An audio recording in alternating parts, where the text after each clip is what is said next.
تبارك الذي نزل الفرقان على عبده ليكون للعالمين نذيرا۔ اسلامی تاریخ۔ اصحاب صفہ۔ جب مسجد نبوی کی تعمیر ہوئی تو اس کی ایک طرف چبوترا بنایا گیا تھا جس کو صفہ کہا جاتا ہے۔ یہ جگہ اسلامی تعلیم و تربیت اور تبلیغ و ہدایت کا مرکز تھا۔ جو صحابہ رضی اللہ عنہم یہاں رہا کرتے تھے ان کو اصحاب صفہ کہا جاتا ہے۔ ان لوگوں نے اپنی زندگی کو اللہ کی عبادت، رسول اللہ صلی اللہ علیہ وسلم کی خدمت اور قرآن کی تعلیم حاصل کرنے کے لیے وقف کر دیا تھا۔ ان کا نہ تو کوئی گھر تھا نہ کوئی کاروبار۔ آپ صلی اللہ علیہ وسلم کے پاس کبھی کھانا آتا تو ان لوگوں کے پاس بھیج دیتے تھے اور کبھی خود بھی ان کے ساتھ بیٹھ کر کھایا کرتے تھے۔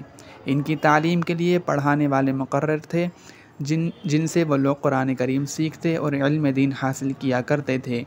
اسی لیے ان میں اکثر صحابہ قرآن کے بہترین قاری تھے۔ اگر کہیں اسلام کی تبلیغ اور تعلیم و تربیت کے لیے کسی کو بھیجنے کی ضرورت پیش آتی تو انہی صحابہ میں سے کسی کو بھیجا جاتا تھا۔ رسول اللہ صلی اللہ علیہ وسلم کے جلیل القدر صحابی اور حدیث کو سب سے زیادہ روایت کرنے والے حضرت ابو ہریرہ رضی اللہ عنہ بھی انہی اصحاب صفہ میں سے تھے۔